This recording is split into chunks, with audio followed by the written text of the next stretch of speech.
Всем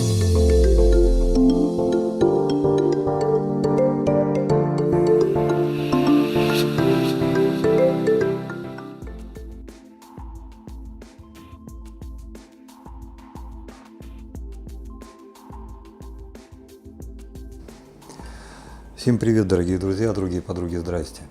Долго я собирался, долго собирал информацию, копил, добавлял уже к тому, что знал. И вот наконец-то дошел до того момента, что пора уже все-таки записать видео, потому что сама необходимость этого назрела, много вопросов однотипных, и постараюсь на них ответить именно в этом видео. Какие же это вопросы? Что такое Т-образный станок? Зачем он вообще нужен? Как они классифицируются? Из каких материалов они делаются? Дорогой значит лучше или вовсе не обязательно? Как их выбирать? Что такое агрессивность? Как за ними ухаживать? Как хранить? Ребята, вот тот весь массив, который обычно возникает при погружении в эту тему, и я постараюсь поделиться с вами тем объемом знаний, который сам накопил за это время, которые друзья, товарищи на канале подсказывали. Очень много подробной информации, за что вам, конечно же, огромное спасибо. Ну и приступим, помолясь. Что такое бритье? Тема бритья в человечестве тусит, муссирует не в этом даже тысячелетии. Это началось и не в прошлом, это многие сотни тысяч лет. Брились и каменными скребками, и медными, и бронзовыми, и чего только не делали. Сейчас даже допотопные порой еще встречаются. Возьмите каких-нибудь туземцев, до сих пор еще скребками себя юзают. Аборигены в Австралии, например, так они вообще просто шнурок скручивают, к волоску прикладывают, отпускают, он закручивается и выдергивает. Да, ребята, такое же есть, тоже есть. За всю свою историю человечество накопило множество инструментов, которые позволяют избавиться от растительности на лице.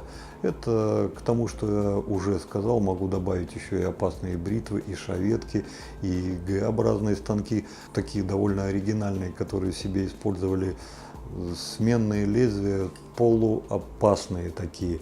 Ну, всякие есть. Но сегодня же мы с вами поговорим только о Т-образных станках. Когда все это дело началось? Еще до дедушки Жилета были люди, которые изобретали, патентовали Г-образную форму, и особого-то распространения все это не получало. Да и Жилет-то тоже не сразу успеха добился. Он патент заключил, по-моему, если мне память не изменяет, в 1895 году, но сразу у него ничего не вышло, потому что он тыкался, мыкался, бедолага, по своей Америке и все никак не мог найти тот материал, из которых ему делать лезвие, потому что таких материалов на тот момент-то не было. А идея у человека была проста – сделать станок и сменное лезвие. Но все-таки капля камень точит. В 1901 году он объединил свои усилия с одним там институтом, и они ему подобрали материал, достаточно годный в тех условиях, и начались производиться лезвия, и станок в том числе. В 1904, по-моему, продажи начались не сразу успешно. Там счет шел на сотни, по-моему, в первый год они продали вообще что-то там в районе 100 станков, 100 лезвий, там станков чуть меньше, лезвий чуть больше, но не суть. Во всей своей идее уже тогда Кинг Камп Жилет заложил новаторскую идею, о которой сегодня мечтает каждый, которую хочет воплотить вживую каждый. Это одноразовые товары. Производить нечто такое, что человек, купив, попользуется, выкинет, а потом придет к тебе за новой дозой. Вот что он сделал. И не только это. Он впервые разработал и внедрил в жизнь идею основной продукт продавать ниже себестоимости, недорого, но расходники к этому продукту продавать с бешеной наценкой. Это вы можете сейчас увидеть везде, и в видеоиграх, и в принтерах, и во всякой другой лабуде, где вы какую-то основную часть берете, ну, сравнительно недорого, тот же принтер, я сказал, да, вы взяли его, допустим, за 2, 3, 4 тысячи, ну, такой среднефункциональный, который вполне вам для офиса подойдет. Я не говорю о дорогих там за 10, 15, 20 косарей, а вот картридж к нему вы будете покупать уже за хорошие деньги. Для примера, вот он у меня стоит, там зараза какая-то, даже смотреть на нее не хочу. Так вот, черный картридж стоит в районе 900 рублей, хотя сам принтер 2300, прикиньте, а он это сделал. На второй год у него пошло получше, на третий еще лучше, на основную рекламную кампанию для дедушки Жилета составила, конечно же, Первая мировая война, потому что он заключил договор с военными, на основании которого он обязался снабдить каждого военного своим станком и лезвиями. Военные у него заказали уже миллионы. Так, по моим данным, это 3,5 миллиона станков и 36 миллионов лезвий. Вы представляете, какой это оборот? Все, дедушка Жилет уже попер. К этому времени уже офис в Лондоне был открыт. А после того, как американцы пришли на Первую мировую войну, и англичане, кстати, тоже со своими станками, естественно, они где-то попадали в плен, они что-то показывали французам, и у мужика поперло. Но, видимо, где-то что-то все-таки дедушка-то нагрешил. Потому что Великая депрессия его сильно подкосила, и он потерял все свои миллионы, в принципе-то. Дошло уже до того, что даже его уволили из своей собственной компании, и в 1932 году, в возрасте 77 лет, дедушка Жилет умирает. Но компания не умерла. Она все набирала обороты, и закончилось все тем, что, сейчас скажу, в 2005 году компанию за 57 миллиардов долларов поглощает Procter & Gamble. Прикиньте, 57 миллиардов, ну а что, ни хреновые деньги. Все бы ничего, но в 60-х, 70-х годах прошлого столетия уже были придуманы одноразовые станки, и они уже хорошо вышли на рынок. Компания Жилет, ну уже в составе Procter & Gamble, конечно, взвесила, посмотрела, что делать. Одноразовые станки, кассеты или продолжать тэшки. И с Т-образными станками они распрощались. Последние станки, если мне память не изменяет, были выпущены в 60-х, 70-х годах прошлого столетия. На сегодняшний день компания Жилет выпускает только одноразовые станки и кассеты. Усё. Не, ну если Жилет и Ролби Плюс не считать за Т-образный станок, кстати, его до сих пор еще выпускают, это единственный станок. Все. На этом компания Жилет с Т-образными станками распрощалась и накрылась все медным тазом быть для нас. Потому что они очень агрессивно распрощались с Т-образными станками. У себя на территории Америки, если вдруг появляется какая-то компания, которая начинает выпускать Т-образные станки или кассеты новые, они сильно-то не церемонятся. Они приходят, скупают их на корню и производство нахер закрывают. Все, в Америке у них разговор короткий. Но, к сожалению, для них, и к счастью для нас, не так легко у них все с Европой. Потому что в Европе и Эдвин Джаггер, и Меркур, Золинген и все остальные компании, с этими ребятами у них пободаться уже как-то потяжелее. Вот благодаря этому еще какие-то компании все-таки существуют и выпускают Т-образные станки. Так, что я еще не сказал? Да, наверное, про Китай только не сказал. Ну, Китай — это отдельная песня. А поэтому давайте сейчас, наверное, непосредственно к Т-образным станкам и так по полочкам и пойдем. Ту классификацию, которую я вам предлагаю, но она, мне кажется, наиболее правдоподобна в принципе-то. Поэтому вот как я это вижу, я вам так и расскажу. Если где-то там что-то чуточку ошибусь или скажу с вашей точки зрения не так, ребята, есть комментарии, дополняйте, и все это будет составлять одно единое целое учебное пособие для тех будущих, кто придет и посмотрит это видео. Так, как же разобраться в мире Т-образных станков? Первое, чем они для меня лично делятся, это по типу загрузки лезвия. Первое – обычная. Второе – механическая загрузка лезвия. И третье – отщелкивающаяся голова. Обычные. Обычные – это те самые обычные Т-образные станки, которыми мы привыкли пользоваться. При обычной загрузке все станки могут делиться на двухсоставные, трехсоставные и совсем редко четырехсоставные. Почему совсем редко? Да они практически не встречаются. То, которое я вот в своей жизни только видел, ну, это станок Эрби.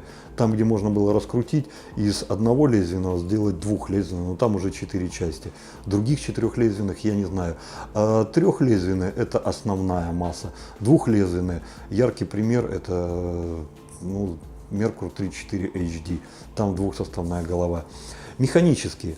Механические — это те же самые бабочки. То есть берешь, раскручиваешь, лопасти открываются, лезвие загружаешь, закручиваешь, вот тебе, пожалуйста, станок.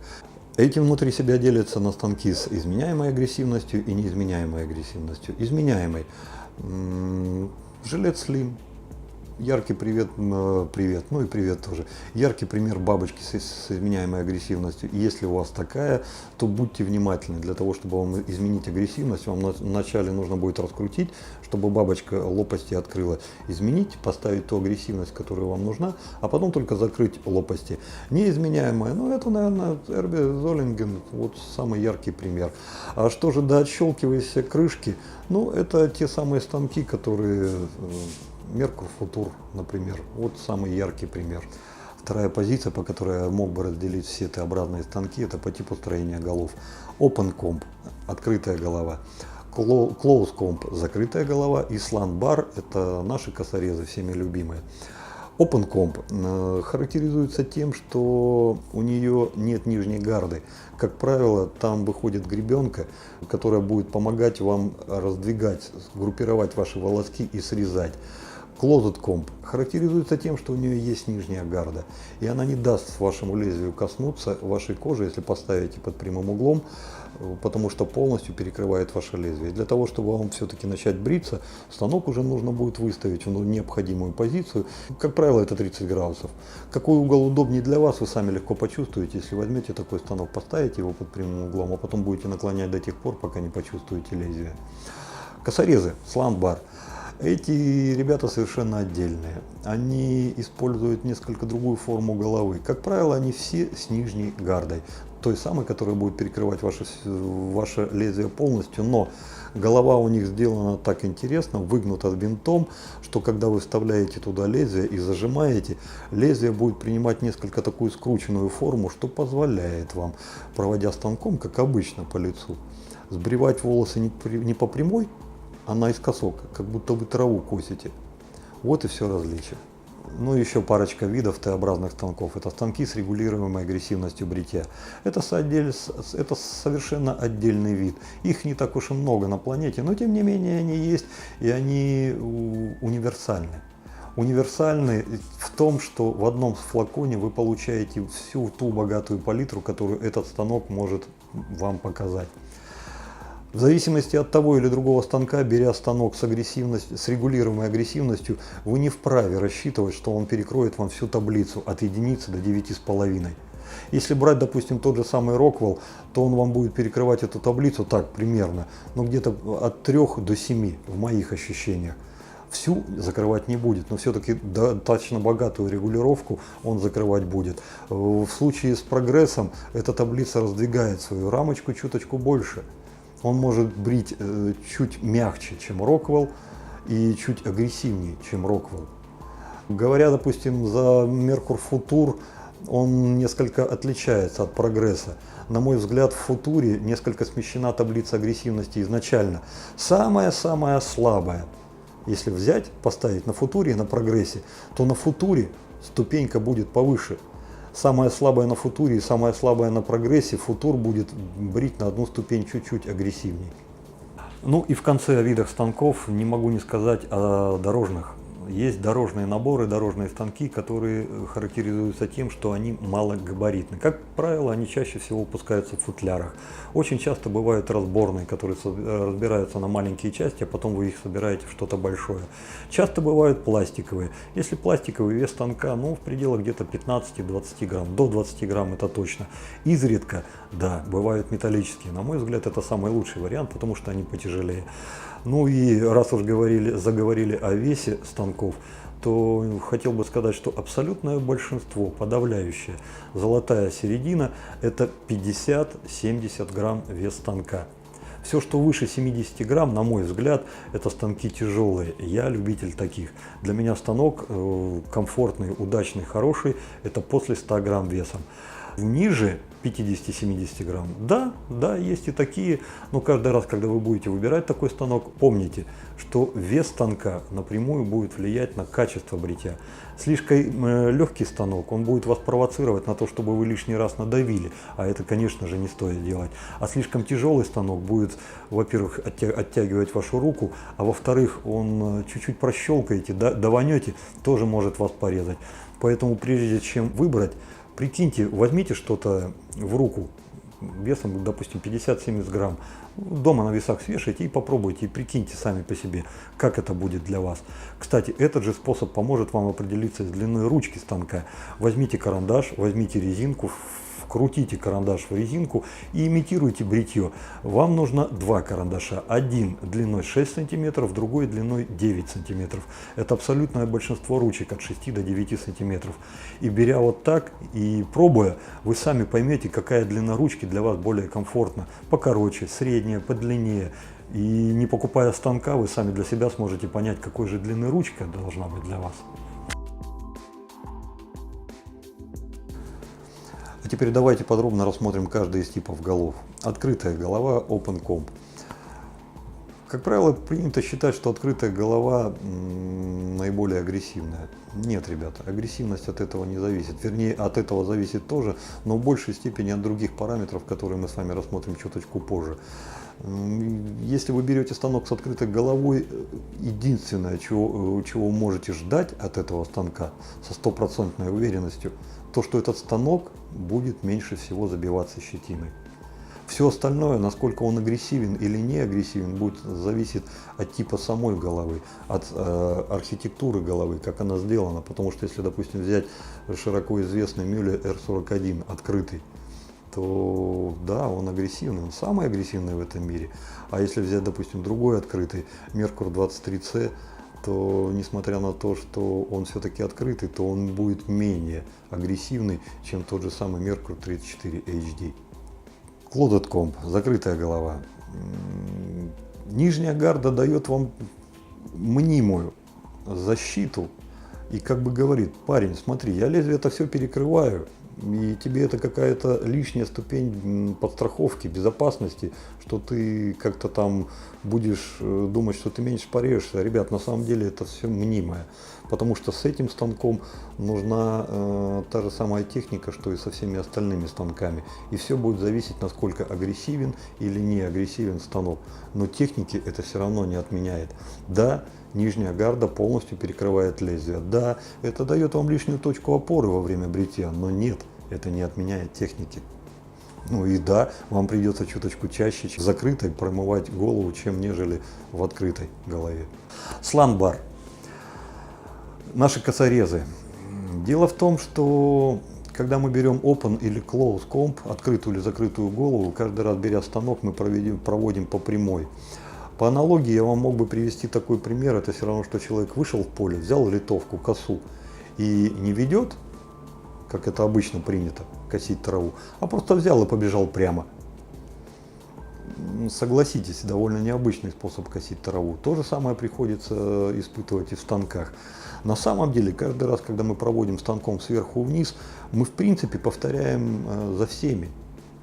В идеале, лучше для нас, гораздо эффективнее для нас, если бы мы станок вели не сверху вниз, а чуть-чуть наискосок. Тем самым мы бы не резали наш волос, а скашивали бы наш волос.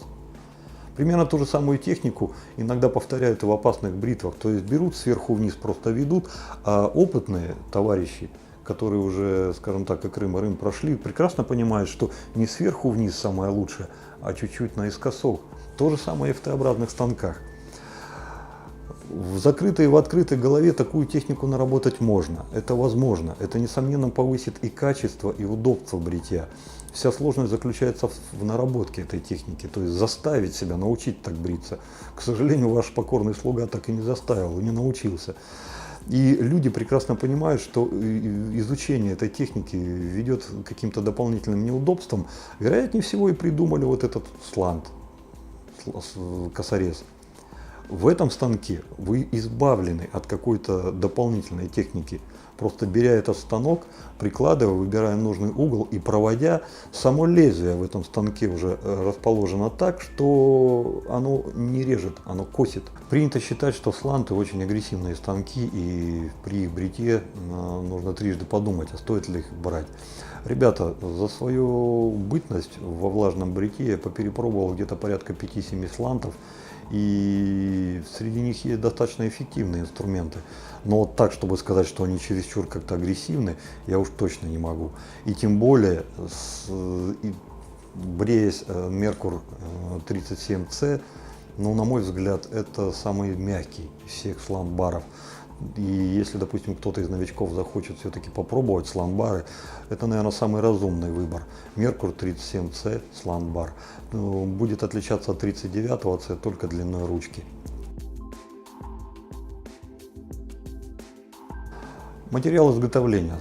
Станки для влажного бритья, Т-образные станки могут изготавливаться из самых-самых-самых различных материалов. Это и углеродистая сталь, и низкоуглеродистая сталь, и нержавеющая сталь, это и бронза, это и медь, это и пластик, это бакелит. Да господи, из чего только не делают. Самое главное, вам просто нужно выбрать тот станок, который больше всего будет нравиться вам, только и всего.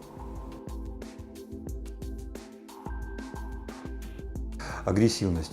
Агрессивность – это одна из основополагающих.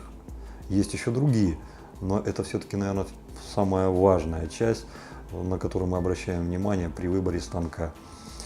Пользователи одного достаточно популярного сайта, любители влажного бритья, придумали сами себе таблицу, которая, на мой взгляд, не может служить, скажем так, чем-то неизменным, чем-то документом последней инстанции, но она очень хорошо и наглядно показывает агрессивность станков.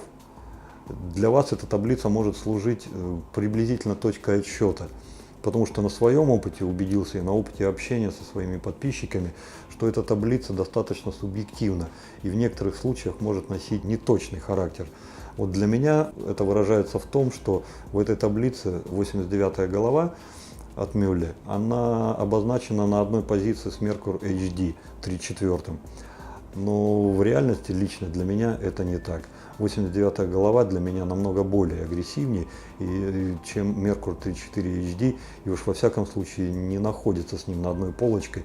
Я бы ее поставил где-то в середину этой таблицы, присвоил бы 6-6,5. Вот лично для меня это так. Для кого-то другого это может быть, конечно же, по-другому. Так что же это такое за зверь, агрессивность? Из чего он складывается вообще? Для чего он нужен? Для того, чтобы определить, какую бритву вам нужно брать, именно к агрессивности мы и обращаемся. Потому что станок малой агрессивности, мягкий станок, он будет сбривать вашу щетину не так эффективно, как станок средней агрессивности. И уж гораздо менее эффективно, чем более агрессивный станок. Если попросту вот так вот взять, разложить по полочкам, то мягкий станок и агрессивный станок в максимуме будут отличаться следующим. Агрессивный станок, он подводит лезвие наиболее близко к вашей коже, он будет сбривать вашу щетину наиболее близко к корню и наиболее эффективно за наименьшее количество проходов. Мягкий станок будет более щадяще относиться к вашей коже, будет менее эффективно сбривать вашу щетину и за большее количество проходов. Вот примерно такая градация. Из чего же складывается эта агрессивность? Она складывается не из одного параметра, гапа, как это принято считать. Гап – это расстояние между лезвием и нижней гардой. Она складывается, это сборное понятие из многих понятий. Первое – гап, про него мы уже сказали. Форма головы, насколько она изогнута. Вылет лезвия, насколько далеко он выходит из-под верхней плиты. Вес станка, ручка станка, это все будет влиять на агрессивность вашего бритья. Конечно же, также будет влиять и острота лезвия. Конечно, также же будет влиять и ваша техника. Но в первую очередь именно те понятия, которые я вот обозначил чуть выше.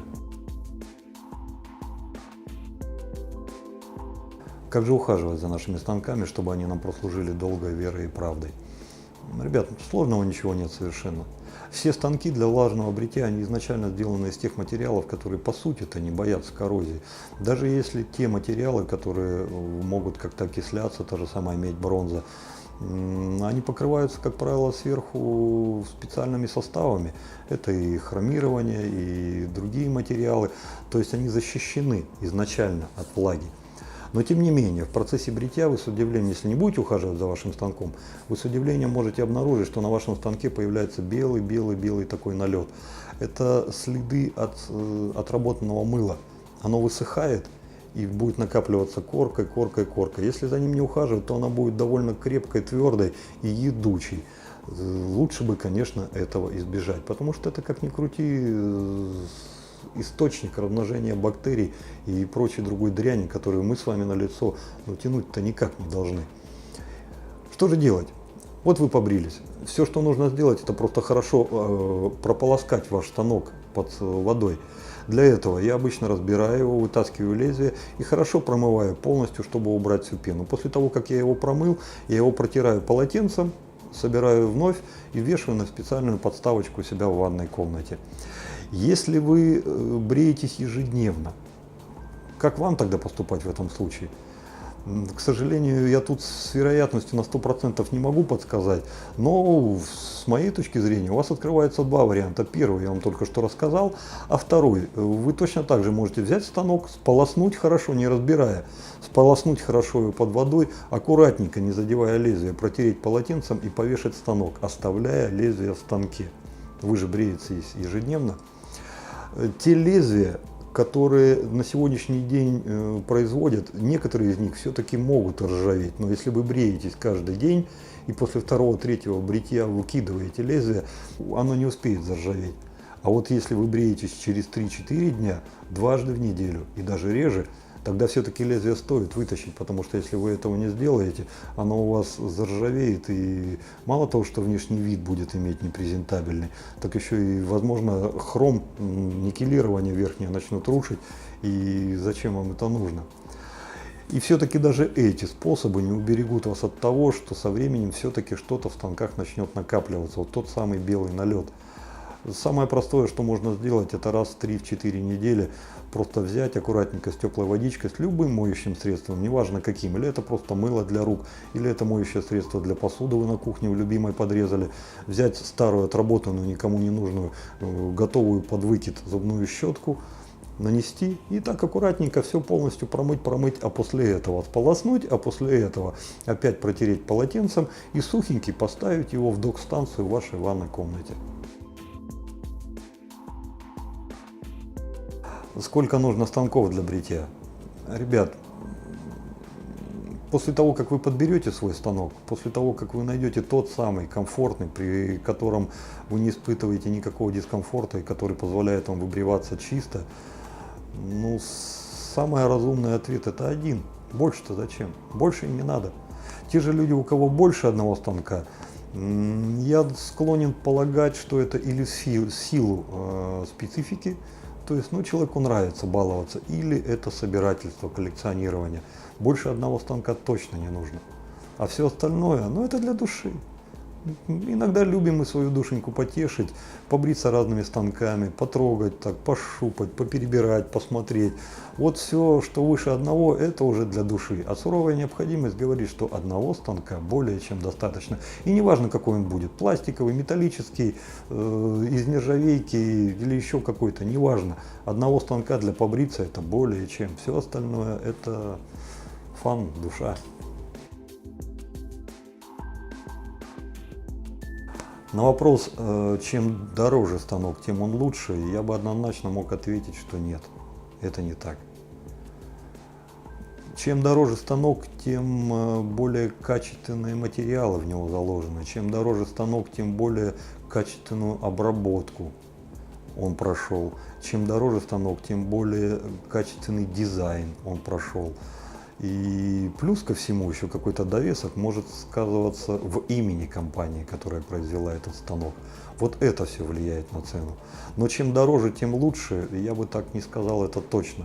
Потому что одинаково хорошо можно побриться как недорогим, так станком средней ценовой категории, так и совершенно дорогущим, неприлично дорогущим станком там, за 200-300 баксов.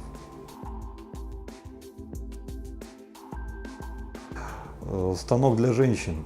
В последнее время все больше и больше девчонок стали обращаться в эту же сферу. Я бы девушкам посоветовал что-то средней агрессивности. Такое, что наверняка со 100% вероятностью не принесло бы им какого-то серьезного неудобства, но позволило бы эффективно делать все свои дела. В любом случае это должен быть станок не только средней агрессивности, но и с длинной ручкой, потому что девчонки все время дотягиваются до таких мест, куда им даже длинные руки не позволяют дотянуться. Почему? Да потому что к длинным рукам у них еще прилагаются длинные ноги, а все это, сами понимаете, обязывает. Поэтому если это будет с длинной ручкой, то это, конечно же, будет плюс. Ну, в голову так навскидку, первое, что можно было бы предложить, это Merkur Zollingen 23C. 33C. 23 все-таки лучше, потому что у него ручка потоньше и подлиннее. Больше чем уверен, что эти станки девчонкам бы точно пришлись по вкусу. А лезвие, ну это уже к мужикам, пускай они посоветуют, какие лезвия туда поставить, в зависимости от волос любимой. Так какой же станок-то выбрать? Чего же взять-то? Чего начать? Опытным юзерам, которые уже не первый день в бритье, советовать, конечно же, ничего не буду, потому что все вот эти нюансы, которые они учитывают, это агрессивность, строение головы, длина ручки, диаметр ручки, вес станка, все это они прекрасно знают и без меня. А вот новичкам есть кое-что сказать. Ребята, мой совет будет заключать в себе определенную долю субъективности. Это мое личное имхо, которое я могу выразить на основе тех лет, которые я сам нахожусь во влажном бритье. Поэтому все это достаточно субъективно. Итак, с чего же начать? Я не буду советовать агрессивные станки. Хотя есть примеры, когда новички начинают и с них. Не буду, потому что все агрессивные станки требовательны к технике, чрезвычайно технике. А у вас, новичков, этой техники нет. Если вы все-таки возьмете агрессивный станок, ребята, это целиком и полностью ваш страх и риск, и вам самим там придется уже плавать и разбираться. Также я не буду советовать и мягкие станки. Ввиду того, что мягкий станок – это сугубо индивидуальный подход и сугубо индивидуальное решение каждого конкретного индивида. Ввиду строения его кожи, насколько она нежна, и ввиду толщины его щетины, насколько она нежна. Как правило, к мягким станкам прибегают те люди, у которых японистая, китайская, азиатская, вот это вот все, оно настолько тонкое, что средней агрессивности станок там даже не нужен. Они мягкие берут станок, в мягкий станок вставляют агрессивное лезвие, острое лезвие, и все, и пошли. Я буду советовать станки средней агрессивности. Это R89 голова и все, что вокруг нее. То есть производные от R89 головы. Это могут быть и китайцы, это могут быть и англичане, это могут быть и американцы, пакистанцы, это могут быть кто угодно. Но средняя агрессивность – это те самые станки, которые, на мой взгляд, закрывают основную массу всех мужчин. Основная масса, я не проводил исследования, я не, скажем так, не могу привести какие-то статистические данные. Все это я говорю, исходя из того, что основная масса – это все-таки нормальные волосы и нормальная кожа. Вот только из-за этого. Тем более, если вы берете станок средней агрессивности, у вас появится возможность достаточно комфортно побриться, достаточно комфортно наработать технику бритья, и у вас будет время вжиться в мир влажного бритья и прийти уже к пониманию того, а что же вам делать дальше. Оставаться в средней агрессивности или идти в максимальную или минимальную. Вот только исходя из этого я буду советовать вам эти станки. Кроме станков средней агрессивности, я мог бы посоветовать еще станки с регулировкой агрессивности. Первый, самый очевидный из них, это, конечно же, Progress Long, Merkur Progress, ну и Long в том числе. Почему их? Многие скажут: Вадим, да ты что, не надо, не говори, не советую, они там запутаются, для новичку, зачем это надо? Ребята, я советую эти станки, исхожу из того, что нормальный мужик, который приходит во все это не дебил. И в регулировке из 5 букв, из 5 цифр, уж как-нибудь он да разберется. Зато он имеет несомненное преимущество. Если, допустим, человек придет к тому, что все-таки ему нужен мягкий станок, ставя эту регулировку на единицу, он получает мягкий. А если он поймет, что что-то среднее ему не то, а все-таки поагрессивнее было бы интересно, он выставляет на 5 и получает станок с агрессивностью выше средней. Это несомненное преимущество. Говоря о станках с регулировкой агрессивности, также можно сказать и о Future Long, и также можно сказать о Rockwell. Но говоря о Rockwell, хотел бы сделать несколько предупреждений. Первое, самое важное. Ребята, он опасен. Опасен тем, что он не требователен к технике. Бреясь этим станком, вам порезаться будет чертовски трудно. Вы хоть как ставьте этот станок, он практически безопасен. И только когда вы правильно поставите этот станок, он начнет вас брить. Но я понимаю, что в дурных руках можно и стеклянный поломать, да, и этим станком тоже можно порезаться. Но все-таки на общем фоне из всех станков, которые я видел, он самый-самый-самый нетребовательный к технике. Плюс этот станок самый нетребовательный к лезвиям. Какое бы лезвие вы туда не поставили, с той или иной степенью комфорта, он вас все-таки побреет чисто, красиво и хорошо. И только со временем, какое-то время все-таки пройдет, вы научитесь разбираться в нюансах, что вот с этим лезвием он бреет так, а с этим лезвием бреет так. Но все-таки вот с каждым лезвием вы побреетесь достаточно комфортно. Ну и еще одно, пожалуй, наверное, все-таки печальное самое. Это станок, который засасывает. Беря такой станок, он у вас, возможно, с высокой долей вероятностью отшибет охоту искать все другие станки. Вы на этом можете как в болото пымс, застрять, и пройдет достаточно большой промежуток времени, если он вообще когда-нибудь кончится, прежде чем вы начнете задумываться, а вот я хотел бы еще вот такой станок или такой станок. То есть вот эти нюансы есть в Роквелле. Что же касается после того, как вы все-таки выбрали свой станок и собрались уже бриться, многие из вас скажут, а какое лезвие мне туда поставить? Ребята, не надо брать одну пачку, надо брать столько лезвий, сколько вы можете взять. 1, 2, 3, 5, 10, 15 видов. Берите как можно больше. Все это делается с одной единственной целью. Потому что, когда вы начнете бриться Т-обратным станком, у вас возникнет треугольник. Ваш станок, лезвие и вы сами. Каждый раз, когда в ваш станок вы будете ставить новое лезвие, это будет уже другой треугольник. Ваша задача в этом треугольнике подобрать все вершины, которые будут приводить к тому, что вы будете получать комфортное, идеальное для вас бритье. Неизменное вы, ваше лицо, ваша щетина. Станок. Еще одна неизменная. Лезвие. Это переменная составляющая. Вы можете взять в один станок, поставить одно лезвие и сказать: Господи, ну что это за хрень? Бриться невозможно. А вы можете в этот же станок поставить другое лезвие, и вы просто будете мурчать, как котенок, настолько бархатно станок будет идти по вашему лицу. Поэтому чем больше лезвий вы наберете, тем быстрее вы подберете ту самую переменную в вашем треугольнике, которая приведет к качественному бархатистому бритью лично для вас. Для каждого человека это индивидуально. С одним и тем же станком, но у разных людей могут быть разные лезвия. С одним и тем же лезвием в разных станках у разных людей получить один и тот же результат невозможно.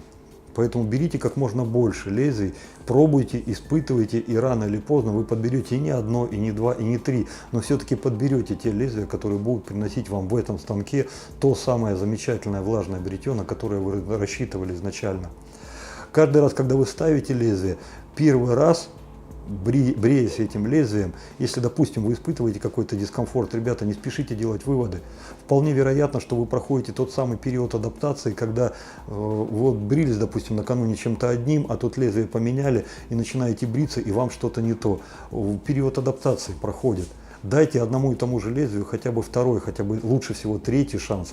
И только после третьего раза, если у вас, допустим, что-то не пошло, можете смело брать это лезвие и выкидывать в топку, говоря себе, что у меня с этим станком и с этими лезвиями не сложилось. Но в топку, конечно, не нужно выкидывать, лучше отложите все это в сторонку, потому что никто не может гарантировать, что через месяц, два, три, полгода, год у вас появится другой станок, и в том станке эти лезвия, ой-бой-ой, как могут заиграть. Итак, вы выбрали свой первый станок, провели все необходимые процедуры, нанесли пену, вставили лезвие, начинаете бриться, и тут хлобысь обнаруживается, что по одному и тому же месту вам приходится проводить несколько раз, а щетина все не сбривается, и только с какого-то там раза вы увидели, что все-таки чуточку вы чего-то сняли. И при всем при том вы в лезвие поставили острое. Ребята, это мягкий станок для вас. Вы взяли не тот станок. Вам нужен более агрессивный. Уходите на повышение. Ваша щетина слишком жесткая для этого станка. Другой пример. Вы начинаете бриться, а у вас такое ощущение, что подзакусывает, что тянет. И такое ощущение, что, знаете, у вас по-живому волос выдирает. Ребята, это лезвие тупое. Если вы вытащили новое из пачки и вставили в этот станок, это 100% не лезвие для вашего станка. Вам нужно более острое лезвие. Другой пример. На последних проходах вы ощущаете, что у вас какое-то жжение на лице. Вы чувствуете, что даже временами царапаете себя. Ребята, вы в ваш станок поставили слишком острое лезвие. Уберите и ставьте менее острое лезвие. Уходите на понижение. Ну вот, пожалуй, и все, что я хотел вам сказать на сегодня. Конечно, я могу сказать больше, но это заняло бы больше времени. На этом, ребята, наверное, давайте уже прощаться. От всей души надеюсь, что это видео смогло вам хоть чем-то помочь при выборе. Ну или хоть какую-то дополнительную интересную информацию дало для вас. Ну, для тех, кто еще не в мире влажного бритья, ребята, переходите на светлую сторону. Это то, что нужно. Для тех, кто уже во влажном бритье, ребята, душистое, запашистое вам. Ну а всем остальным добра, счастья, радости. Берегите себя, берегите своих близких. Дай вам Бог здоровья. Пускай в вашем мире всегда все будет хорошо. Ну и мягкого нам, душистого, запашистого всем. В какой бы стране вы ни находились, на каком языке бы вы ни говорили. Самое главное, что вы пришли в мир влажного бритья. А это очень вкусное, это очень нежное, это очень захватывающее путешествие по волнам этого моря. Если вы этого еще не поняли, то после того, как возьмете Т-образный станок в руки и хотя бы 2 раза побреетесь, вы это сами поймете. Подписывайтесь на канал. С вами был я, Вадим. Пока-пока. До новых встреч.